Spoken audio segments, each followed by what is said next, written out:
Morning friends, आज हम लोग रिवेटेड जॉइंट के बारे में सीखेंगे। पिछले लेक्चर में सीट मेटल में हम कैसे वर्क करते हैं, धातु की चादरें कितने तरह की होती हैं, उसमें टूल इक्विपमेंट्स का उपयोग कैसे होता है, इनको जानने का प्रयास हमने किया था। हमने आपको समझाने की कोशिश की थी और फिर उस टूल इक्विपमेंट की सहायता से हम कैसे कटिंग प्रैक्टिस करते हैं और कैसे बेंडिंग प्रैक्टिस करते हैं, इसको पूरी तरह से बताने का प्रयास किया था। आज हम लोग सीखेंगे रिवेटेड जॉइंट।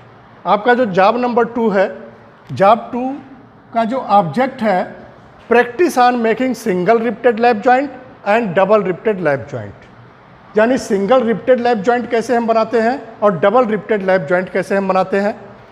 इस रिवेटेड जॉइंट के लिए जो हमें वांछित टूल्स, औजार, उपकरण की आवश्यकता होती है, मटेरियल की आवश्यकता होती है, सबसे पहले हम उसकी चर्चा करते हैं। सबसे पहले तो हमें वो प्लेट या सीट आवश्यक होता है जिसमें रिवेटिंग क्रिया करनी होती है। हमने ये 2 प्लेट ले रखा हुआ है, एक हमने ब्लैक कलर से दिखाया हुआ, एक रेड कलर से दिखाया हुआ है। ये दोनों प्लेट हैं, इन दोनों प्लेट में रिवेटिंग क्रिया करनी है। रिवेटिंग क्रिया के लिए किस माध्यम से करना है, कौन सा जॉइंट बनाना है? लैप जॉइंट बनाना है। तो लैप जॉइंट बनाने के लिए हम जब 2 सीट या 2 फ्लैट को, पटिया को एक दूसरे के ऊपर ओवरलैप कर देते हैं, एक सीट के ऊपर दूसरे सीट को लैप कर देते हैं, इस पर जब हम रिवेटिंग क्रिया करते हैं तो उसको बोलते हैं लैप जॉइंट या चढ़ाव जोड़। जहाँ पर एक सीट को दूसरे सीट के ऊपर ओवरलैप किया और यहाँ पर हमने ड्रिल से या पंच से होल किया दोनों प्लेट में, और इन दोनों प्लेट में होल करने के बाद हम एक रिवेट लगा देते हैं। हमें और क्या आवश्यक होता है? रिवेट। इस रिवेटिंग क्रिया के लिए प्लेट के साथ साथ रिवेट की आवश्यकता होती है। ये मैंने आपको रिवेट दिखाने की कोशिश किया है। रिवेट के मुख्य रूप से 3 पार्ट होते हैं, एक हेड होता है, एक सैंक होता है, एक टेल होता है। टेल थोड़ा सा झुका हुआ होता है जिससे आसानी से इस होल के अंदर वो प्रवेश कर जाए और यहाँ से हम रिवेटिंग क्रिया आसानी से कर सकें। इसका जो सैंक होता है, इसको बोलते हैं, सैंक के डायमीटर को स्मॉल डी से डिनोट करते हैं, हेड के डायमीटर को एस से डिनोट करते हैं, और ये टेल होता है। जब भी हम रिवेटेड जॉइंट करते हैं तो एक सामान्य सा फार्मूला है जिसे हमें याद रखना होता है, D = 6√T। अब यहाँ पर D क्या है? D डायमीटर ऑफ रिवेट सैंक है। T क्या है? थिकनेस ऑफ प्लेट या सीट है। ये प्लेट या सीट है, यहाँ मैंने T दिखाया हुआ आपको। ये T क्या है? थिकनेस ऑफ प्लेट या सीट की थिकनेस है। H क्या है? हेड डायमीटर ऑफ रिवेट है, ये हेड का डायमीटर है। इसके लिए भी फार्मूला क्या है? H कैसे निकालते हैं? 1.6D से। ऐसे अलग अलग रिवेट के अलग अलग हेड बनाते हैं और उनके लिए अलग अलग फार्मूला दिया होता है कि किसका हेड डायमीटर किस रिवेट का क्या होगा। तो अभी हम ये समझते हैं कि हमें रिवेटिंग क्रिया करने के लिए प्लेट या सीट की आवश्यकता होती है। इस सीट में हम जितने रिवेट लगाने होते हैं उनके पिच के हिसाब से वहाँ पर हम होल कर देते हैं, चाहे हम पंच से करते हैं, ड्रिल मशीन से करते हैं, हैंड ड्रिल से करते हैं। दोनों सीट में होल करने के बाद हम रिवेट को लेते हैं, रिवेट के टेल को इसके अंदर प्रवाहित करते हैं। टेल जब पूरी तरह से नीचे चला जाता है तो एक तरफ हेड बना हुआ होता है, दूसरी तरफ उसको हैमर से प्रहार करके पीट करके दूसरी तरफ से, ये हमने एक तरफ से हेड डाला और दूसरी तरफ से पीट करके ये हेड बना दिया। इस तरह से हमारी रिवेटिंग क्रिया हो जाती है। और जब हम एक रो में रिवेट लगाते हैं, जब सिर्फ एक रो में रिवेट लगाते हैं, ये हमने एक रिवेट लिया दोनों प्लेट में, अब इसके पीछे चाहे जितने रिवेट लगाएं तो उसको बोलेंगे सिंगल रिवेटेड लैप जॉइंट। अब ये रिवेट भी कई तरह के होते हैं, आइए देख लेते हैं कुछ। मैं आपको बताने की कोशिश करता हूं। यह है आपका स्नैप हेड या cup head rivet. Snap head या कप हेड रिवेट, इसका सैंक डायमीटर D है, इसका हेड डायमीटर 1.6D होता है, यही जो मैंने यहाँ पे बनाया है, और इसकी हाइट होती है 0.8D। जहाँ पर भी हमें मजबूत जोड़ प्राप्त करना होता है, यहाँ तक कि रेलवे के गर्डर वगैरह में भी इसी स्नैप हेड या कप हेड रिवेट का ज़्यादातर इस्तेमाल करते हैं। दूसरा है conical head rivet. Conical head rivet का ये सैंक डायमीटर होता है, इसकी हाइट होती है 0.75D और इसकी जो पूरी टोटल विड्थ होती है वो होती है 2D। तो इस तरह से जब हमें जहाँ जैसी आवश्यकता होती है, काउंटर संक हेड का हम ले देते हैं, ऐसा जॉइंट जहाँ पर हमको हेड दिखाई ना पड़े, हेड भी उस प्लेट के साथ समाहित हो जाए, तो वहाँ पर हम काउंटर संग हेड ड्रिल का रिवेट का इस्तेमाल करते हैं।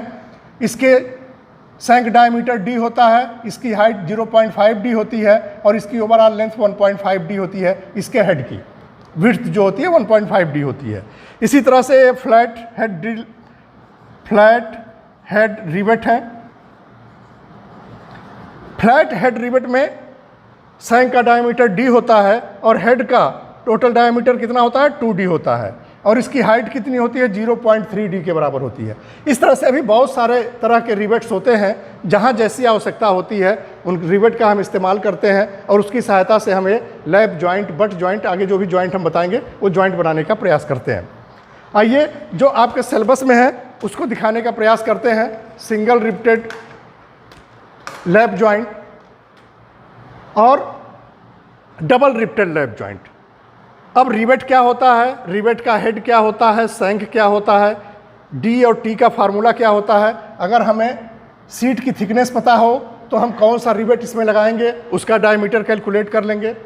सपोज करिए प्लेट की थिकनेस 16 mm है, टी हमारा 16 mm है, तो डी क्या हो जाएगा 6 × √16 equal to 6 × 4 equal to 24 mm। हमेशा जब भी हमारा रिवेट का जो डायामीटर होगा वो मिलीमीटर में ही व्यक्त करते हैं, ये डी हमेशा मिलीमीटर में ही होगा। तो यहाँ पर हमें 24 mm का शैंक डायमीटर वाला रिवेट यहाँ पर लगाना होगा। अगर हमारे इस प्लेट की या सीट की थिकनेस 16 mm है तो इस तरह से जो भी हमारी थिकनेस होगी उसके अकॉर्डिंग हम गणना कर लेते हैं और उससे हमको रिवेट के डायमीटर का पता चल जाता है। अब ये 24 mm एग्जैक्ट नहीं होता है, यहाँ भी थोड़ा सा एक जानने की चीज़ है, वो हम बताते हैं आपको। ये जो D होता है एग्जैक्ट 24 mm नहीं होता है, ये 23 पॉइंट समथिंग होता है, क्योंकि ये जब हम इस पर प्रहार करते हैं, हैमर से प्रहार करते हैं, ऊपर वाला हेड और ये नीचे वाला भी हेड बनाते हैं, तो ये जब श्रिंक करता है तो श्रिंक करने के बाद ये 24 mm होगा। अगर पहले से ही 24 mm होगा तो यहाँ पर ये होल में प्रवेश नहीं करेगा, इसलिए होल में प्रवेश कराने के लिए थोड़ा सा इसका डायमीटर 60 रखते हैं, लेकिन ये 24 mm पहुँच जाता है। जब हम ऊपर से नीचे से प्रहार करते हैं तो ये 24 mm पहुँच जाता है। क्लियर हुआ? अब आइए देखते हैं कि सिंगल रिवेटेड लैप जॉइंट कैसे हम बनाते हैं।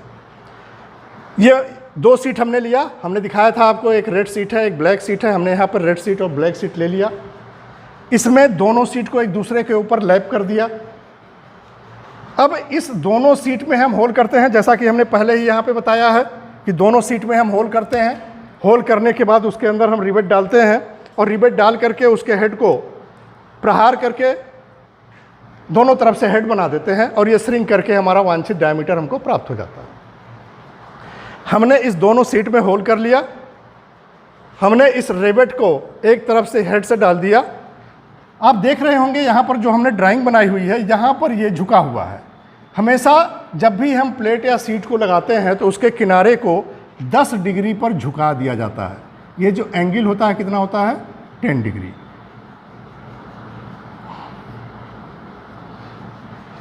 ये झुकाव क्यों दिया जाता है? जब भी हम रिवेटेड जॉइंट बनाते हैं तो ये हमारा जॉइंट टाइटली फिट हो, तो काकिंग एंड फुलरिंग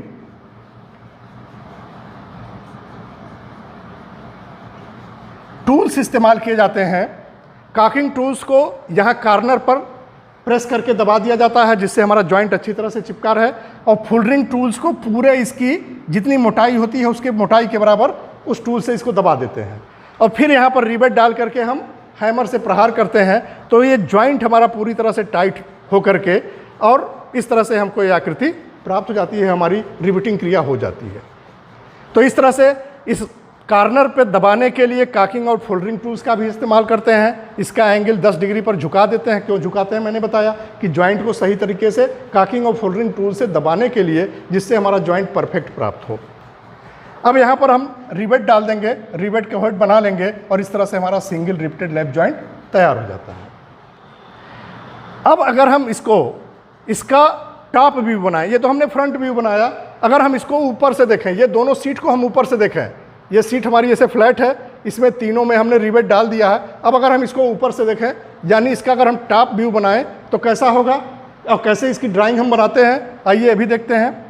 ये हमारी रेड वाली सीट ऊपर है, ये रेड वाली सीट को बना लिया। यहाँ पर ये 10 डिग्री झुका हुआ है तो ये दूसरी लाइन भी जाएगी। इस तरह से ब्लैक वाली सीट है, ये सीधी लाइन आ गई और यहाँ पर ये 10 डिग्री झुकी हुई है, ये 2 लाइनिंग आएगी और ये रिवेट का सेंटर है। सपोज करिए इसमें हमने 3 रिवेट डाल रखा है, ये हमने 3 रिवेट दिखाया है वहाँ पे। और 3 रिवेट अगर इस प्लेट पे डाल रखा है तो ऊपर से जब हम इसका फ्रंट टॉप व्यू देखेंगे तो ये तीनों रिवेट के होल हमें दिखाई देंगे और ये बीच का जो हमने डॉटेड लाइन बना रखा है ये इसका सैंक डायमीटर दर्शाया गया है। तो इस तरह से हम इसका फ्रंट व्यू कैसा दिखेगा, इसका टॉप व्यू कैसा दिखेगा, ये भी दिखाने की कोशिश किए हैं। ये फ्रंट व्यू कहाँ से दिख रहा है, हमने यहाँ से इसका सेक्शन किया हुआ है। सपोज करिए ये सेंटर लाइन है इसकी ए और ए डैश, यहाँ से हमने सेक्शन किया, ये दोनों प्लेट के साथ ये रिवेट लगा हुआ है। अब अगर हम इस सेक्शन को सामने से देखें, इस तरह से फ्रंट व्यू में देखें तो हमको ये रिवेट दिखाई देगा और ऊपर से ये प्लेट की थिकनेस दिखाई देंगी। अगर इसी को हम यहाँ से सेक्शन कर दें, सपोज करिए ये पी डैश हमने यहाँ से सेक्शन कर दिया, तो जो रिवेट का सैंक हमें यहाँ दिखाई दे रहा है, ये रिवेट का सैंक हमको नहीं दिखाई देगा। ये पूरी प्लेट की पूरी थिकनेस यहाँ दिखाई देगी। चूँकि रिवेट हमारा पीछे की तरफ लगा हुआ है तो ये पूरा डॉटेड लाइन इस तरह से दोनों प्लेट की दिखेगी और यहाँ पर पूरी हैचिंग दिखेगी और हम इसके सैंक को डॉटेड लाइन से ड्राइंग के अंदर बना देते हैं। तो अगर हम इसके सेंटर से सेक्शन करते हैं तो उसका फ्रंट व्यू इस तरह से होगा। अगर यहाँ से सेक्शन करते हैं तो ये लाइनिंग को नहीं दिखाते हैं, डॉटेड लाइन से दिखाते हैं और इस हैचिंग को पूरी तरह से दिखाते हैं। तो इस तरह से हमारा सिंगल रिवेटेड लैप जॉइंट बन करके तैयार हो जाता है। ये इसका फ्रंट व्यू है, ये टॉप व्यू है। अब इसमें रिवेट कितनी दूरी पर लगाते हैं, एक रिवेट से दूसरी रिवेट के बीच की जो दूरी होती है उसको बोलते हैं पिच, और इसकी जो मेजरमेंट होती है वो नियर अबाउट 3D के बराबर होती है, या कह सकते हैं मिनिमम 3D होती है। ये 3D पर रखते हैं। इस तरह से फिर दूसरे से तीसरे रिवेट के बीच में 3D, पहले से दूसरे में 3D, दूसरे से 3 में, इस तरह से 3D 3D 3D। अब जितने भी रिवेट लगाने होंगे इस तरह से हम लगाते चले जाएंगे और एक रो में अगर हम सारे रिवेट लगाते हैं तो उसको बोलते हैं single riveted lap joint. Clear हो गया। अब अगर हम इसमें 2 रो में रिवेट लगा दें, थोड़ा सा इसको मॉडिफाई करते हैं। हमने एक रिवेट यहां और लगा दिया,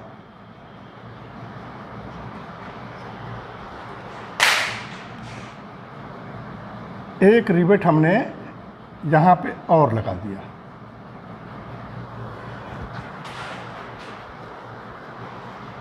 ये हमारी ऊपर वाली सीट है, रेड सीट। इसको हम इस तरह से स्केचिंग से दिखा देते हैं। और ये हमारी नीचे वाली सीट है जिसको मैंने ब्लैक सीट से दिखाया है, ये यहाँ तक। और हमने एक रिवेट और यहाँ लगा दिया और ये रिवेट का सेंटर हो गया। इस तरह से जब एक ही सीट पर, एक ही लैपिंग सीट पर, एक सीट के ऊपर दूसरी सीट लैप किया हुआ है, 2 रो में हम रिवेट लगा देते हैं। जब 2 रो में रिवेट लगा देते हैं तो वही क्या हो जाता है, डबल रिवेटेड लैप जॉइंट। 2 रो में रिवेट लगा दिया। अब इसके पीछे चाहे जितने भी रिवेट लगाते चले जाएंगे। अब यहाँ पर भी अगर हम इसको टॉप व्यू से देखेंगे तो दोनों का हेड दिखेगा। एक हेड यहाँ दिखेगा, ये छोटे वाले को डॉटेड कर देते हैं। एक हेड यहाँ दिखेगा, ये सेंटर लाइन हो जाएगा उसका। एक हेड यहाँ दिखेगा, ये होगा। ये हो गया हमारा डबल रिवेटेड लैप जॉइंट। यानी जब एक रो में हम लगाते हैं रिवेट तो सिंगल रिवेटेड लैप जॉइंट, जब 2 रो में लगाते हैं तो डबल रिवेटेड लैप जॉइंट। एक रो और बना दिया तो वो ट्रिपल रिवेटेड लैप जॉइंट हो जाएगा। लेकिन फार्मूला वही होगा, इसकी पिच कितनी होती है, 3D के बराबर। और एक रिवेट से दूसरे रिवेट का जो सेंटर होता है उसको बोलते हैं बैक पिच, और ये बैक पिच होती है 2D + 6 के बराबर। ये भी हमको याद रखना होगा। एक रिवेट के रो से दूसरे रिवेट का रो कितना दूर होगा, 2d+6 के बराबर, और इसको बोलते हैं बैक पिच। और एक रिवेट से दूसरे रिवेट की जो दूरी होती है उसको बोलते हैं पिच। ये हो गया पिच, ये हो गया बैक पिच, और ये हो गया डायगोनल पिच। इसको बोलते हैं डायगोनल पिच। हम इसकी वैल्यू भी कैलकुलेट कर सकते हैं। पिच की वैल्यू हमें मालूम हो जाएगी 3d से, बैक पिच की मालूम हो जाएगी 2d+6 से, तो फिर डायगोनल पिच का भी हम निकाल सकते हैं। किससे? पाइथागोरस प्रमेय से। इसको भी हम निकाल सकते हैं। तो इस तरह से एक रिवेट से दूसरे रिवेट की दूरी पिच कहलाती है, इसकी वैल्यू 3d के बराबर होती है। एक रो से दूसरे रो की दूरी 2d+6 के बराबर होती है, उसको बैक पिच कहते हैं। और इन दोनों को अगर डायगोनली मिला दें तो ये डायगोनल पिच कहलाता है। मेरे ख्याल से क्लियर हो गया होगा कि सिंगल रिवेटेड लैप जॉइंट कैसे बनाते हैं, डबल रिवेटेड लैप जॉइंट कैसे बनाते हैं, इसका फ्रंट व्यू कैसे दिखेगा। यहाँ से हमने देखा है काट करके, तो ये सामने से दिख रहा है। अगर हम इसको बीच से काटेंगे तो ये डॉटेड लाइन में दिखेगा। और इसकी पिच कैसे कैलकुलेट करते हैं। क्लियर? आइए आपको हम इसका प्रैक्टिकल वर्जन भी दिखाते हैं।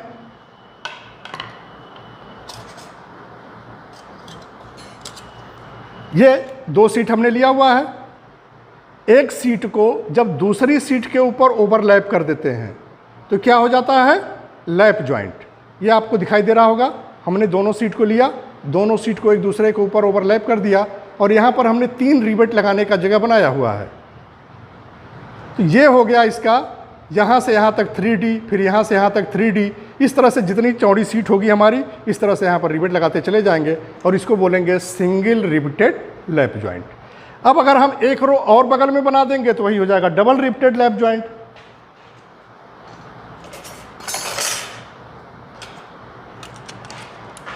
ये हमने 2 सीट लिया, दोनों सीट को एक दूसरे के ऊपर ओवरलैप किया, और एक रो में रिवेट लगाया, दूसरे रो में रिवेट लगाया। ये यहाँ से यहाँ तक इसकी हो गई पिच।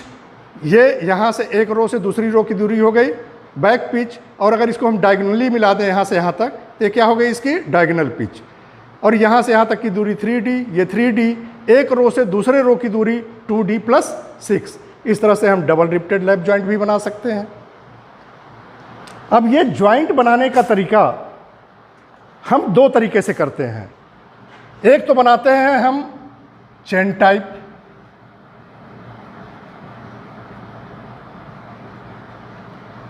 और दूसरा बनाते हैं जिग जैग टाइप। ये खास करके आपके सिलेबस में मिलेगा।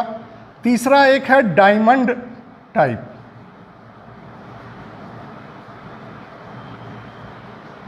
तीन तरीके से हम रिवेटिंग क्रिया करते हैं।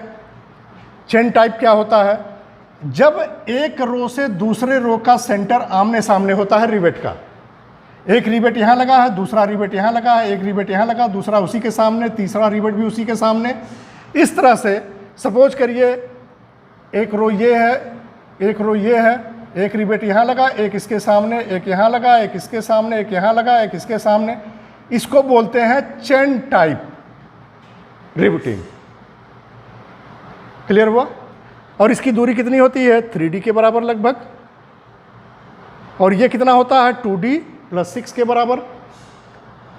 और जब आमने सामने रिवेट लगाते हैं तो इसको बोलते हैं चेन टाइप रिवेट जॉइंट। लेकिन जब एक रो के दोनों रिवेट के सेंटर में दूसरे रो में रिवेट लगा हुआ हो, यानी इस तरह से जिगजैग टाइप का,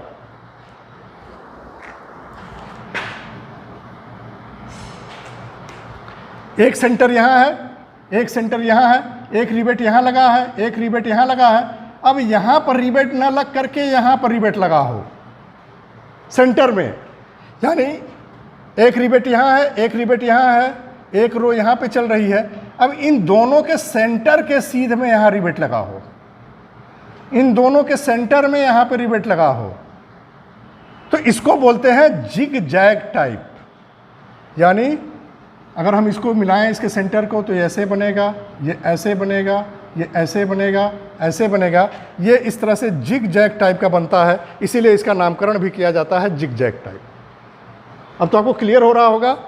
अगर दो रो में रिवेट आमने सामने, दोनों का सेंटर आमने सामने हो दोनों रो में रिवेट का, तो उसको चेन टाइप।